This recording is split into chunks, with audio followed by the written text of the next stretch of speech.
ব্যক্তিগতভাবে আমন্ত্রণ জানাতে পারিনি।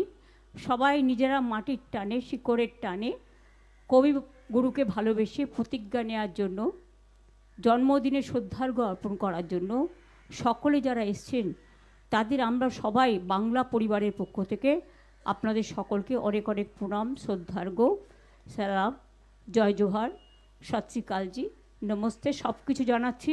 সবাই ভালো থাকবেন আর সুস্থ থাকবেন, ভেঙে পড়বেন না। আমি একটা কথা আবার বলে দিই, অনেক মানুষ অত্যাচারিত হয়েছে, নির্যাতিত হয়েছে, অনেকে ঘর ছাড়া আছে।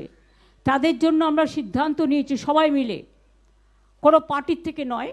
আমরা একটা 21শে জুলাই, আমাকে তখন বরুণ সেনগুপ্ত বেঁচে ছিলেন, আমাকে একটা আইডিয়া দিয়েছিলেন এবং কবি সুভাষ মুখোপাধ্যায়কে চেয়ারম্যান করে আমি একটা কমিটি সেদিন করেছিলাম।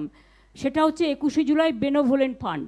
সেখান থেকে আমরা মৃত পরিবার এবং আহত পরিবারদের তাদের সাহায্য করেছিলাম। আমি যদি একটা benevolent welfare fund for the victims করি এবং যারা টর্চার হয়েছে করি, তাহলে আপনাদের কি সর্বসম্মতভাবে এটা সমর্থন আছে?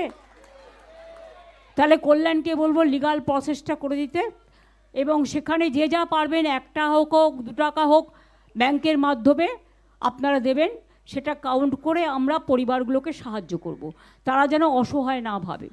আমরা সবাই তাদের পাশে আছি।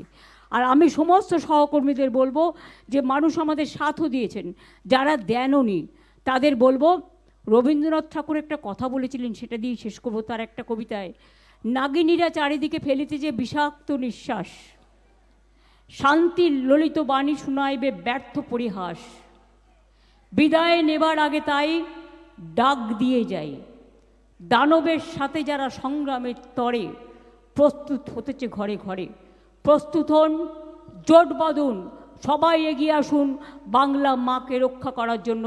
সবাইকে আমি আবার জোট বাঁধার জন্য আবেদন জানিয়ে আজকে এই ছোট্ট রবীন্দ্র জয়ন্তীর অনুষ্ঠান কিন্তু আপনারা দেখুন ভরে দিয়েছেন পুরো। রবীন্দ্র সদনের সামনেও আমি যখন যেতাম প্রোগ্রামে, আমি এত ভিড় দেখতাম না।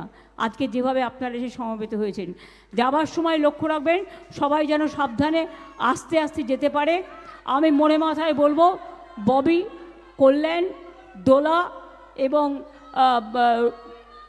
প্রবীর, তোমরা, মদন, তোমরা একটু সামনে থাকো, মোড়ে মাথায় সবাইকে আস্তে আস্তে পার করে দাও।